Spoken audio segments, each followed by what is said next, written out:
Hi, this is your friend from Nokia G22 and I'll show you how to activate Hey Google of Google Assistant option on this device.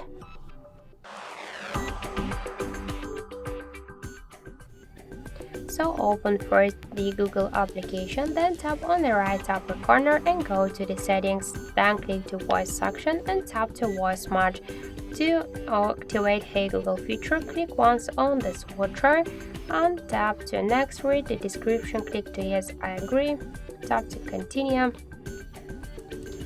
And after that, you'll see that the Hey Google option successfully activated. And if you want an assistant to recognize your voice, click here to voice model, retain voice model, and repeat after the assistant a couple of phrases, and just tap to finish, and that's it.